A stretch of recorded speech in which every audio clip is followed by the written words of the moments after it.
만성 간염이 간경화로 진행됐고 지난 1월에는 중환자실 신세를 져야 했다. 입원 당시 내시경으로 위와 식도의 혈관을 절제하는 수술을 받았기 때문에 소화력이 많이 떨어진 상태. 퇴원 후에도 주로 유동식으로 식사를 대신하고 있다. 간경화 합병증으로 식도 정맥류가 발생했기 때문 식도 정맥류가 터지면서 죽을 고비를 넘긴 것이다. 간염이 오래돼서 이제 간이 굳어져가지고 경화가 돼가지고 피가 그 새끼를 찾는 중에서 이제 그 위나 그 식도로 다 이렇게 혈관이 튀어나와가지고 그게 이제 터진 거죠. 현재 위장 치료만 받고 있을 뿐 간 기능이 너무 떨어져 있어 간경변 치료제를 쓸 수 없는 상태다.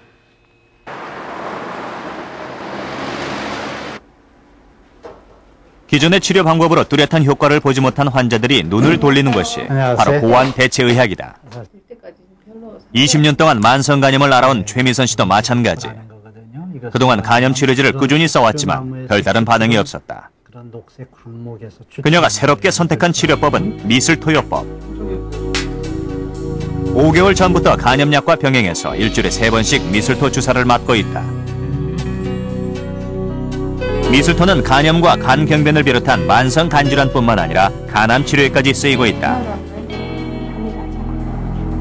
1990년대에 본격적으로 독일에서 암에 대한 암 치료제로서의 많은 논문 발표가 있기 시작을 했습니다. 그래서 현재는 암 치료제로서 그러니까 항암제나 방사선 치료를 1차적으로 하지만 그 차후에 대안책으로 많이 쓰여지고 있으며 또한 최근에는 이러한 것이 간암 치료에도 적용이 되고 있습니다. 미술토 요법은 80여 년 전부터 유럽을 중심으로 발전해온 암치료 방법이다. 미술토란 나무의 기생에서 살아가는 겨우살이 식물로 한겨울에도 파란빛을 잃지 않을 정도로 강한 생명력이 특징이다. 채취한 미술토는 정제하거나 특정 성분을 뽑아내지 않고 잎과 열매 전체를 추출물로 가공해서 주사약으로 만들어 암치료에 쓰인다. 항암 작용은 물론 면역을 증강하는 데도 효과가 있는 것으로 알려져 있다. 간염 바이러스의 증식 정도를 알아보는 DNA 검사 결과 5개월 전 2138이던 수치가 9까지 떨어졌다. 이렇게 미술토가 간염이나 간암 치료에 효과가 있는 이유는 무엇일까? 미술토는 바이러스나 암세포를 직접 공략하기보다는 면역력을 높여 질병에 대항하는 힘을 길러준다. 미술토 치료 후 면역세포의 변화를 보면 10% 이상 증가가 56.3%, 10% 미만이 29.1%로 대다수에서 면역 기능이 향상된 것을 알 수 있다. 무엇보다 미술토 치료의 최대 장점은 기존 항암요법의 부작용을 완화시켜준다는 점이다.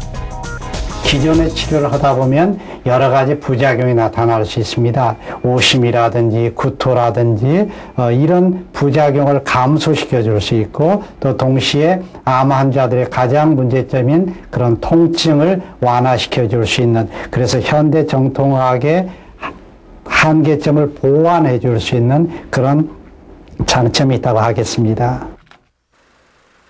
미술토와 함께 간질환을 비롯한 만성질환의 보완 대체의학으로 인기 있는 것이 동종요법이다. 동종요법의 기본 원리는 병을 유발하는 약을 복용하게 하는 것. 그 대신 약은 수십 번 희석을 반복해 아주 조금씩 복용하게 한다.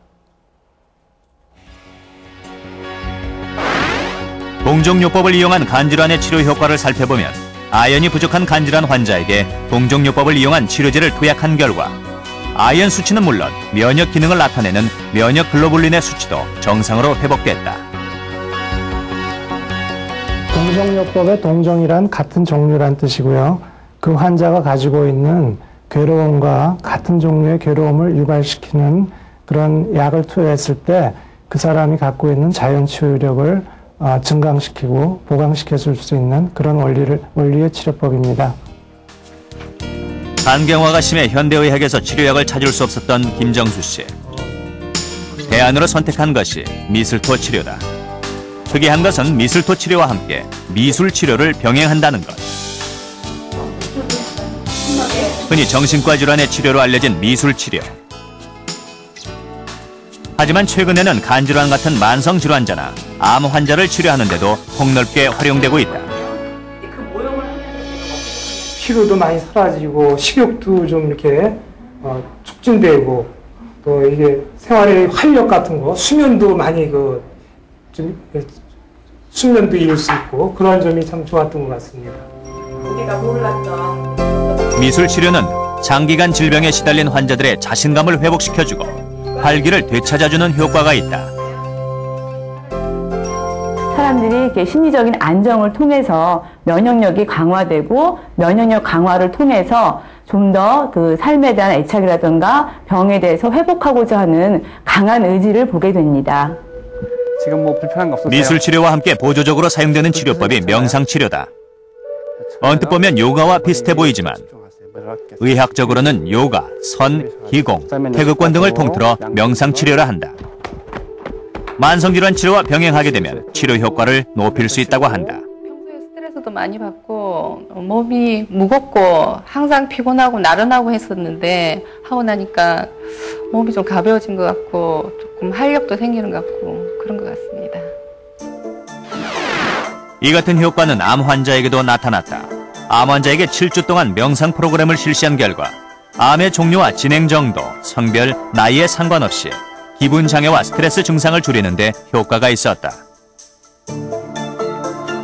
쭉 앞으로 허리 펴시면서. 하지만 어디까지나 명상 치료도 보완적인 치료법으로 이해돼야 한다. 명상은 이제 여러 가지 건강 문제나 어떤 특정 질병에 있어서 상당한 도움을 줄 수가 있습니다. 하지만 이제 가장 중요한 거는 전통적인 어떤 현대의학적인 치료가 반드시 진행돼야 된다는 게 중요하겠습니다. 그 바탕 위에서 그 치료 효과를 높이고 또 환자의 치료 의지를 돋궈주고 어떤 삶의 질을 향상시키는 데 명상이 상당한 도움을 줄 수가 있습니다. 보완 대체의학은 현대의학이 한계를 드러낸 난치병의 치료에 도전하고 있다. 현재 유럽에서는 약초와 천연물을 연구하고 알리는 전문 잡지만 해도 수십 가지에 이른다. 하지만 아직까지 많은 과제가 남아있다. 정통의학으로서 치료에 한계가 있다든지 또는 부작용이 너무 심각하다든지 또는 이런 치료가 아예 어떠한 이유로 불가능하다 할든지 이런 때 보완 대체요법을 병행해서 현대의학을 보완해주는 그런 대안치료로 이해돼야지 현대 정통의학을 대체하는 그런 의학으로 이해돼서는 안 되겠습니다. 사람은 혈관과 함께 늙는다는 말 들어보셨습니까? 이 혈관이 병들면 각종 성인병에 걸릴 위험이 높아지고 심지어 생명이 위태로울 수도 있습니다. 그런데 인삼이 혈관의 건강을 되찾는 데 탁월한 효과가 있다고 합니다. 생로병사의 비밀, 다음 이 시간에는 혈관 파수꾼의 역할을 하는 인삼에 대한 신비를 밝혀드리겠습니다.